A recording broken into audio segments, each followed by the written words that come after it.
ഇത് മാസ് മോട്ടോഴ്സിൽ നിന്നാണ് Honda Activa 5G വണ്ടി ജനറൽ സർവീസായിട്ട് നമ്മൾ കയറ്റിയിട്ടുണ്ട്. ഫസ്റ്റ് വണ്ടി സ്റ്റാർട്ടിങ് കംപ്ലൈൻ്റ് ആയിട്ടാണ് വന്നതാണ്. അപ്പോൾ സ്റ്റാർട്ടിങ് കംപ്ലൈൻറ്റ് നിലവിൽ കംപ്ലൈൻറ്റ് ഉണ്ട്. നമ്മൾ വണ്ടി സ്റ്റാർട്ടിങ് കംപ്ലൈൻ്റ് ആയിട്ട് പോയി വഴിയിൽ നിന്ന് എടുത്തുകൊണ്ട് നടന്ന വണ്ടിയാണ്.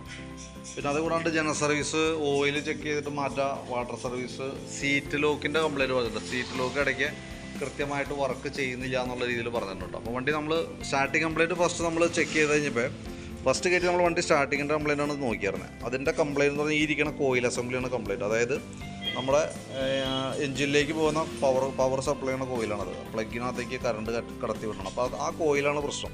അത് ശരിക്കും പറഞ്ഞു കഴിഞ്ഞാൽ ചെറിയ ഒരു പവർ വേരിയേഷനാണ് വന്നേക്കണേ. പക്ഷേ എന്നാൽ പോലും ഇതിൻ്റെ ഈ ഒന്നാമത് ക്ലൈമറ്റ് തണുക്കുമ്പോൾ സ്വാഭാവികമായിട്ട് കാണിക്കുന്ന ഒരു പ്രോബ്ലമാണ് ഈ HT കോയിൽ കംപ്ലൈൻറ്റ് ഉണ്ടെങ്കിൽ പെട്ടെന്ന് സ്റ്റാർട്ടിങ് കംപ്ലൈൻ്റ് ആയിട്ട് കാണിക്കുക. അപ്പോൾ നമുക്ക് ശരിക്കും പറഞ്ഞാൽ ഈ കോയിൽ അസംബ്ലി മാറ്റണം. ആ കൂട്ടത്തേക്കൂടെ തന്നെ നമുക്ക് ആ സ്പാർക്ക് പ്ലഗ് കൂടി മാറ്റിയാലാണ് അത് കറക്റ്റായിട്ട് ഫംഗ്ഷൻ വർക്ക് ആവുള്ളൂ കേട്ടോ. അപ്പോൾ ഞാൻ അതിന് വേണ്ടിയിട്ട് ഫസ്റ്റ് സ്റ്റാർട്ട് ചെയ്ത് നോക്കി. കംപ്ലൈൻറ്റ് ഇതിൻ്റെ ആണെന്നുള്ള കേസ് കൺഫേം ചെയ്തു. അതിന് ശേഷമാണ് വണ്ടി നമ്മൾ ജനറൽ സർവീസിന് വേണ്ടിയിട്ട് കയറ്റി അയച്ചേക്കണം കേട്ടോ. അപ്പോൾ നമ്മൾ സർവീസിനോടനുബന്ധിച്ച് വണ്ടി നമ്മൾ ഈ ഭാഗം അതിൻ്റെ എയർ ഫിൽട്ടർ, ക്ലച്ച് ഈ ഭാഗം നമ്മൾ ചെക്ക് ചെയ്യുന്നുണ്ട്. എയർ ഫിൽട്ടർ കഴിച്ച് നോക്കുന്ന സമയത്ത് നമുക്ക് എയർ ഫിൽട്ടറൊക്കെ ശരിക്കും ഒരുവിധം അഴുക്കിലേക്ക് എത്തിയിട്ടുണ്ട് കേട്ടോ. ശരിക്കും എയർ ഫിൽട്ടർ മാറ്റി കഴിഞ്ഞാൽ ഒരു പ്രാവശ്യം മാറ്റി അടുത്ത 10,000 കിലോമീറ്റർ ഓടുമ്പോൾ മാറ്റണം. ഇപ്പോൾ ഏറെക്കുറെ അഴുക്കായിട്ടുണ്ട് അത്യാവശ്യം. അപ്പോൾ മാറ്റുന്നതായിരിക്കും കുറച്ചുകൂടി ബെറ്റർ. കാരണം എന്ന് വെച്ച് കഴിഞ്ഞാൽ തീരെ അഴുക്കായിട്ട് കിടന്ന് ഓടുന്നതോടെ നമ്മുടെ വണ്ടിക്ക് മൈലേജ് കാര്യങ്ങളൊക്കെ കുറയാൻ സാധ്യത കൂടുതലാണ്. ശരിക്കും പറഞ്ഞാൽ 10,000 കിലോമീറ്ററിലൊക്കെ ചെയ്യുമ്പോൾ നമുക്ക് എയർ ഫിൽട്ടർ അഴിച്ച് റീപ്ലേസ് ചെയ്യാം, പ്ലഗ് മാറ്റാം. എയർ ഫിൽട്ടറും പ്ലഗ് മാറ്റുന്ന കൂട്ടത്തിയുടെ കാർബറേറ്ററും കൂടി ക്ലീൻ ചെയ്തിടാണെന്നുണ്ടെങ്കിൽ ആ ഫംഗ്ഷനായിട്ട് കറക്റ്റായിട്ട് പോകും. ചെയ്യുന്നത് നല്ലതാണ്. ജസ്റ്റ് നമ്മൾ സജഷൻ പറഞ്ഞെന്നുള്ളൂ. എയർ ഫിൽട്ടർ ഏറെക്കുറെ അഴുക്കിലേക്ക് എത്തിയിട്ടുണ്ട് കേട്ടോ. അത് നോക്കിയിട്ട് പറഞ്ഞാൽ മതി. നമുക്ക് വേണമെങ്കിൽ നമുക്ക് ചെയ്യാവുന്നുള്ളൂ. നെക്സ്റ്റ് സർവീസിലേക്ക് ആകുമ്പോഴത്തേക്കും കൂടുതൽ അഴുക്ക് കയറി ബ്ലോക്ക് വരാൻ സാധ്യതയുണ്ട്. അതുകൊണ്ട് പറഞ്ഞതാണ്. പിന്നെ അതിൻ്റെ ക്ലച്ചിൻ്റെ ഭാഗം നമ്മൾ അഴിച്ച് ചെക്ക് ചെയ്യുന്നുണ്ട്. ക്ലച്ച് ഭാഗത്തേക്ക് നമുക്ക് അതിൻ്റെ ക്ലച്ച് CVT ക്ലച്ചാണ്. നമ്മൾ മാനുവലായിട്ട് അഴിച്ച് ചെക്ക് ചെയ്ത് ആവശ്യമാണെങ്കിൽ ഗ്രീസിങ് നടത്തേണ്ടതായിട്ടുണ്ട്. അതിൻ്റെ roller, boss drive, variator body ഇതെല്ലാം നമ്മൾ ഡീറ്റെയിൽ ആയിട്ട് ചെക്ക് ചെയ്ത് പോകണം. അതിന് വേണ്ടിയിട്ട് അഴിച്ചാനാണ്. ബെൽറ്റിൻ്റെ കണ്ടീഷൻ നോക്കി. ബെൽറ്റ് പുത്തൻ ബെൽറ്റ് കിടക്കണേ. ഹോണ്ടയുടെ ഒറിജിനൽ ബെൽറ്റാണ് കിടക്കുന്നത്. പുതിയ ബെൽറ്റാണ് കേട്ടോ. പിന്നെ അതേപോലെ തന്നെ അതിൻ്റെ variator body, boss drive, roller, ഇത് ക്ലച്ച് യൂണിറ്റിൻ്റെ മെയിനായിട്ട് വരുന്ന മൂവ്മെൻറ്റ് കൂടുതലുള്ള പാർട്സുകളിൽ പെട്ടാണ് ഒന്ന് ഈ ഭാഗം. അപ്പോൾ നമ്മൾ ഇതിൻ്റെ ഭാഗം ചെക്ക് ചെയ്തു. റോളർ കാര്യങ്ങളൊന്നും കുഴപ്പമൊന്നുമില്ല. നോർമൽ സാധാരണ രീതിയിലുള്ള തേമാനൊക്കെയുള്ളൂ. ക്ലച്ചിൻ്റെ ഭാഗം നോക്കുമ്പോൾ ക്ലച്ചിൻ്റെ ഈ ഷൂമിക്ക് നമ്മൾ ഇവിടെയൊക്കെ ചെറുതായിട്ട് ക്ലച്ച് ഔട്ടിൽ പിടിക്കാതെ പോണ പോലെ ഉണ്ട്. അപ്പോൾ അതൊന്നും നമുക്ക് ക്ലീൻ ചെയ്തിട്ട് നമുക്ക് റീസെറ്റ് ചെയ്യാം. കംപ്ലൈൻറ്റ് ഒന്നും പറയാനില്ല. ജസ്റ്റ് CVT ക്ലച്ച് വർക്ക് ചെയ്യുമ്പോൾ ഓൾറെഡി അങ്ങനെ തന്നെ ചില ഭാഗങ്ങൾ പിടിക്കാത്ത രീതിയിലേക്ക് വരുന്നുണ്ട്. അത് നമുക്കൊന്ന് ക്ലീൻ ചെയ്ത് തരാം. ക്ലച്ച് ഔട്ടർ ആയാലും നമുക്ക് വേറെ കംപ്ലൈൻ്റ് ആയിട്ടൊന്നുമില്ല. ബെൻഡക്സിൻ്റെ ഭാഗവും നമ്മൾ ചെക്ക് ചെയ്ത് നോക്കി. വർക്കിംഗ് ഒക്കെ ഓക്കെയാണ്. ചെറിയൊരു ടൈറ്റ് പോലെ കാണിച്ചു തുടങ്ങിയിട്ടുണ്ട്. പക്ഷേ നമുക്ക് വേറെ കുഴപ്പമൊന്നുമില്ല. ലൂബ്രിക്കേറ്റ് ചെയ്ത് നമുക്ക് റീസെറ്റ് ചെയ്യാം. കിക്കർ വീലൊക്കെ ആയാലും അഴിച്ച് ഗ്രീസ് ചെയ്ത് കയറ്റാം. അപ്പോൾ പറയത്തക്ക കംപ്ലൈൻറ്റ് ക്ലച്ചിൻ്റെ ഭാഗത്തില്ല. ജസ്റ്റ് നമ്മൾ സർവീസിനോടനുബന്ധിച്ച് പീരിയോഡിക് സർവീസിനോടനുബന്ധിച്ച് ക്ലച്ച് ഭാഗം ചെക്ക് ചെയ്യണു. ആ ഭാഗം ക്ലീൻ ചെയ്ത് റീസെറ്റ് ആകുന്നു കേട്ടോ. പിന്നെ അതേപോലെ ഈ ഭാഗത്തേക്ക് വരുമ്പോഴത്തേക്കും എഞ്ചിൻ ഹെഡിൻ്റെ അവിടെ പറയത്തക്ക ലീക്കേജോ കാര്യങ്ങളൊന്നുമില്ല. വാട്ടർ സർവീസ് പറഞ്ഞിട്ടുണ്ട്. വാട്ടർ സർവീസ് നമുക്ക് ഇതിൻ്റെ ഉള്ളും കൂടി ഓപ്പണായിട്ട് കഴുകുന്ന രീതിയിൽ ചെയ്യുന്നതായിരിക്കും കുറച്ചുകൂടി ബെറ്റർ. ഇതിൻ്റെ ഉള്ളിലൊക്കെ കാണുന്ന മൊത്തം അഴുക്കാണ് കേട്ടത്. നമ്മൾ സാധാരണ വാട്ടർ സർവീസ് എന്ന് പറഞ്ഞാൽ നമ്മൾ സർവീസ് സ്റ്റേഷനിൽ കൊടുത്താൽ പോലും ഇതിൻ്റെ ഉൾഭാഗം ഇങ്ങനെ തന്നെ ഇരിക്കും. നമ്മളെ പുറമെ കാണുന്ന ചെളികളൊക്കെയാണ് പോവുള്ളൂ. അപ്പോൾ ഇതേപോലെ നമ്മൾ ജനറലായിട്ടൊക്കെ സർവീസിന് കയറ്റുന്ന കൂട്ടത്തിക്കിടെ പുറത്തുറന്ന് കഴുകാൻ പറ്റുള്ളൂ. എന്തായാലും നമ്മൾ ബോഡി അഴിച്ചേക്കാണ്. ഈ കൂട്ടത്തിക്കിടെ കഴുകി പോകുകയാണെങ്കിൽ അതായിരിക്കും ബെറ്റർ. ബോഡി വാഷ് ചെയ്യുമ്പോൾ നമുക്ക് 150 രൂപയാണെങ്കിൽ അഴിച്ച് കഴുകുമ്പോൾ 300 രൂപയോളം നമുക്ക് ചിലവുണ്ട്. കാരണം അഡീഷണൽ വർക്കാണ് അവർക്ക് വരാം. സമയം കൂടുതലെടുക്കും.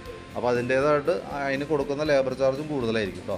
നോക്കിയിട്ട് പറഞ്ഞാൽ മതി. ഞാൻ ജസ്റ്റ് സജഷൻ പറഞ്ഞെന്നുള്ളൂ. കാരണം നമ്മളിനിപ്പോൾ അതിൻ്റെ പുറം കഴുകി നീറ്റായിട്ടിരിക്കും. പക്ഷേ ഉള്ളിലത്തെ അവസ്ഥ ഇതേപോലെ തന്നെ നിൽക്കും കേട്ടോ.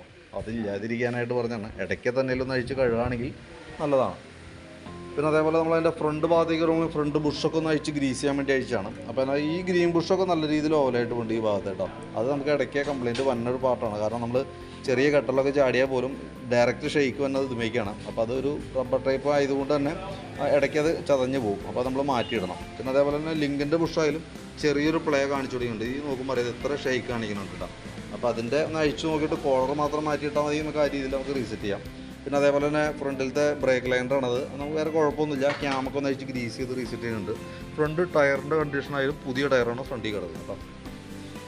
പിന്നെ നമ്മളതിൻ്റെ ബാറ്ററിയുടെ ഭാഗം കൂടി നമ്മൾ ചെക്ക് ചെയ്ത് പോകുന്നുണ്ട്.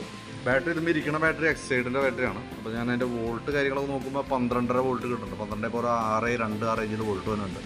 ബാറ്ററി നമ്മൾ ടെസ്റ്റിലേക്ക് കൊടുത്തിട്ടുണ്ട്. ടെസ്റ്റിലേക്ക് കൊടുക്കുമ്പോൾ ഇവിടെ ഉണ്ടല്ലോ നോക്കിക്കഴിഞ്ഞാൽ അറിയാം കംപ്ലൈൻ്റ് ആയിട്ടാണ് ബാറ്ററി കാണിക്കുന്നത് കേട്ടോ. അപ്പോൾ എനിക്ക് തോന്നുന്നു സെൽഫിൻ്റെ ഒരു പ്രോബ്ലം നമുക്ക് ഇപ്പോൾ കാണിക്കണില്ല, പക്ഷേ തൊട്ടടുത്ത ദിവസങ്ങളിൽ തന്നെ നമുക്ക് സ്റ്റാർട്ടിങ് കംപ്ലയിൻറ്റ് വീണ്ടും വരും. അതിൻ്റെ കാരണം സെൽഫ് അടിച്ചാൽ സ്റ്റാർട്ട് ആവാത്ത കംപ്ലയിൻ്റ് ആയിരിക്കും. ആ കംപ്ലയിൻറ്റ് സെൽഫ് അടിച്ചാൽ സ്റ്റാർട്ട് ആവാതിരിക്കാനുള്ള കംപ്ലയിൻറ്റ് ബാറ്ററിയുമായി റിലേറ്റഡ് ആയിട്ടുള്ള കംപ്ലയിൻ്റ് ആയിരിക്കും ഇനി നമുക്ക് കാണിക്കാൻ പോകാം. അപ്പോൾ ഒന്നോലെ നമുക്ക് കൈയോടെ നമുക്ക് ബാറ്ററി മാറ്റിയിടാം. അതല്ലെങ്കിൽ നമ്മൾ ചെയ്യേണ്ടതെന്ന് വെച്ചാൽ ഓൾറെഡി നമുക്ക് മനസ്സിലാക്കാം സ്റ്റാർട്ടിങ് കംപ്ലയിൻറ്റ് കാണിച്ച് ഓൾറെഡി ബാറ്ററി ഇടാമെന്ന് മനസ്സിലാക്കാം. അപ്പോൾ കംപ്ലയിൻറ്റ് കാണിച്ചിട്ടും മാറ്റിയാലും മതി. ഞാൻ പറഞ്ഞ 2 സജഷൻ പറഞ്ഞതിൻ്റെ കേസ് എന്ന് വെച്ചാൽ സെൽഫിൻ്റെ കംപ്ലയിൻറ്റ് കാണിക്കുക ചെയ്യുന്നുണ്ടെങ്കിൽ നമ്മൾ കൈയോടെ ബാറ്ററി മാറ്റി വെച്ചോണം. ഇനി അതല്ല ഇപ്പോൾ നിലവിൽ സെൽഫ് വർക്ക് ചെയ്യുന്നുണ്ട്, നമ്മൾ കുറേ ഓടിച്ചതിന് ശേഷം സെൽഫിൻ്റെ കംപ്ലയിൻറ്റ് കാണിച്ചിട്ട് മാറ്റിയാൽ മതി എന്നുണ്ടെങ്കിൽ അങ്ങനെയും ചെയ്യാം നമുക്ക്. കാരണം കിക്കറിൻ്റെ ഭാഗമൊക്കെ നമ്മൾ അഴിച്ച് ക്ലിയർ ചെയ്ത് റെഡിയാക്കി ഇടുന്നുണ്ട്. അപ്പോൾ അതുകൊണ്ട് തന്നെ സെൽഫിൻ്റെ പ്രോബ്ലം കാണിച്ചാലും നമുക്ക് കിക്കർ അടിച്ച് വണ്ടി സ്റ്റാർട്ട് ചെയ്യാവുന്നുള്ളൂ. കിക്കർ അടിച്ച് സ്റ്റാർട്ട് ചെയ്ത് നമുക്ക് സർവീസ് സെൻറ്ററിലേക്ക് എത്തിക്കാവുന്നുള്ളൂ. അങ്ങനെ വേണമെങ്കിൽ അങ്ങനെയും ചെയ്യാം. കേട്ടോ, ഞാനൊരു സജഷൻ പറഞ്ഞെന്നുള്ളൂ, നോക്കിയിട്ട് വ്യക്തിപരമായ രീതിയിൽ ചെയ്യാം. പിന്നെ അതേപോലെ നമ്മൾ ഈ ഭാഗത്തേക്ക് നമ്മളത്തേക്ക് പ്ലഗിൻ്റെ കേസ് ഞാൻ പറഞ്ഞു. പ്ലഗ് നമ്മൾ കൂട്ടത്തിക്കടൊന്ന് മാറ്റിയിടുന്നുണ്ട്. കാരണം എന്ന് വെച്ചാൽ ഇലക്ട്രിക്കൽ ഫംഗ്ഷൻ കറക്റ്റ് അല്ലാതെ വരുമ്പോൾ അതിനകത്ത് വരുന്നത് മിസ്ഫെയർ ആയിരിക്കും. അത് കറക്റ്റായിട്ട് വർക്ക് ചെയ്യാത്തൊരു കണ്ടീഷനിലേക്ക് വരും. അത് വരുമ്പോഴത്തേക്ക് ചെറുതായിട്ട് അതിൻ്റെ പൊല്യൂഷനൊക്കെ അതിൻ്റെ ഉള്ളിലുണ്ടാവും. അപ്പോൾ അത് ശരിക്കും പറഞ്ഞു കഴിഞ്ഞാൽ ഇല്ലാതിരിക്കാൻ വേണ്ടിയിട്ടാണ് നമ്മൾ പ്ലഗ് മാറ്റിയിട്ടാണ് കേട്ടോ. കാരണം എൻജിൻ ഹെഡിലേക്കൊക്കെ കാർബൺ കൂടുതൽ കയറാമെന്ന് പറഞ്ഞാൽ തന്നെ നമുക്ക് ഇപ്പം ചിലവില്ലെങ്കിലും പിന്നീട് നമുക്ക് ഒരുപാട് പൈസ ചിലവ് ഉണ്ടാക്കുന്നൊരു പരിപാടിയാണ്. അപ്പോൾ അത് ഇല്ലാതിരിക്കാനായിട്ടാണ് നമ്മൾ ഈ എയർ ഫിൽറ്ററും പ്ലഗും ഒക്കെ കറക്റ്റ് സമയത്ത് മാറാൻ പറയുന്നതിൻ്റെ കേസ്. പിന്നെ അതേപോലെ തന്നെ എൻജിൻ ഓയിലും കൂട്ടത്തിക്കടെ ചെക്കപ്പും ചെയ്ത് മാറ്റുന്നുണ്ട്. ഏറെക്കുറെ അതിൻ്റെ അഴുക്കിലേക്ക് എത്തിയിട്ടുണ്ട് കേട്ടോ. അപ്പോൾ അതുകൂടി ഒന്ന് കൂട്ടത്തിക്കടെ മാറ്റിയിടുന്നുണ്ട്. അപ്പോൾ ഞാൻ എൻ്റെ ഏകദേശം ഒരു എസ്റ്റിമേറ്റ് നോക്കിയിട്ട് അതിൻ്റെ ഡീറ്റെയിൽസ് വാട്സാപ്പിലേക്ക് ഇടാം. അതേപോലെ തന്നെ മറ്റേ കോയിലിൻ്റെ ഇതെല്ലാം ഉൾപ്പെടുത്തിയിട്ടുള്ള എസ്റ്റിമേറ്റ് ഞാൻ പറയാം. ബാറ്ററിയുടെ കേസ് ഞാൻ എസ്റ്റിമേറ്റിൽ ഉൾപ്പെടുത്തുന്നില്ല, കാരണം അതിപ്പോൾ നിലവിൽ നമുക്ക് സെൽഫ് കാര്യങ്ങളൊക്കെ വർക്ക് ചെയ്യുന്നുണ്ട്. അപ്പോൾ എസ്റ്റിമേറ്റിൽ ബാറ്ററി ഞാൻ ഉൾപ്പെടുത്തുന്നില്ല. നേരെ മറിച്ച് നമുക്ക് ബാറ്ററി മാറ്റണമെന്നുണ്ടെങ്കിൽ നോക്കിയിട്ട് പറഞ്ഞാൽ മതി. ഞാൻ അതിൻ്റെ എസ്റ്റിമേറ്റ് എമൗണ്ട് പറയാം, ബാറ്ററിയുടെ എമൗണ്ട് കാര്യങ്ങളൊക്കെ പറയാം. അതേപോലെ തന്നെ ഈ വാട്ടർ സർവീസ് ഞാൻ ഓപ്പണായിട്ടാണ് പെടുത്തുന്നത്. ഇനി അതല്ല തുറന്ന് കഴുകുണ്ടാവുന്നുണ്ടെങ്കിൽ അത് പറഞ്ഞോളൂ. അപ്പോൾ നമുക്കത് വേണ്ടി നമുക്ക് ക്യാൻസൽ ചെയ്യാവുന്നതുള്ളൂ കേട്ടോ. തുറന്ന് കഴുകുന്നത് നല്ലതാണ്. അതിൻ്റെ ഉള്ളിൽ എവിടെയെങ്കിലൊക്കെ തുരുമ്പോ കാര്യങ്ങളൊക്കെ ഉണ്ടെങ്കിൽ കൈയോടെ നമുക്ക് പെയിൻറ്റ് ടച്ച് ചെയ്ത് പോകാനായിട്ട് സാധിക്കും. അപ്പോൾ അതിന് വേണ്ടിയിട്ട് തുറന്ന് കഴുകുന്നത് ബെറ്റർ ആയിരിക്കും. കാരണം നമ്മൾ മറ്റപ്പാട് സർവീസ് ചെയ്യുമ്പോഴും പുറമെ മാത്രമാണ് കഴുകുള്ളൂ, ഉള്ളിലെ ചെളിയൊക്കെ ഇതേപോലെ തന്നെ ആയിരിക്കും ഇരിക്കുക കേട്ടോ. അപ്പോൾ ഞാൻ എൻ്റെ ഡീറ്റെയിൽസ് വാട്സാപ്പിലേക്ക് ഇട്ടേക്കാം. വീഡിയോ കാണാം, കണ്ടതിന് ശേഷം നോക്കിയിട്ട് ഞാൻ എൻ്റെ എസ്റ്റിമേറ്റ് കൂടി പറയാം, നോക്കിയിട്ടൊന്ന് റിപ്ലൈ ഇടാം. ബാറ്ററിയുടെ കേസ് എന്തെങ്കിലും ചെയ്യണമെന്നുണ്ടെങ്കിൽ കൃത്യമായിട്ട് പറഞ്ഞാലാണ് നമ്മളത് ചെയ്യുള്ളൂ. അതല്ലാന്നുണ്ടെങ്കിൽ നമുക്ക് നെക്സ്റ്റ് ടൈം ആ കംപ്ലയിൻറ്റ് കാണിച്ചിട്ട് ചെയ്താലും മതി. ഓക്കെ.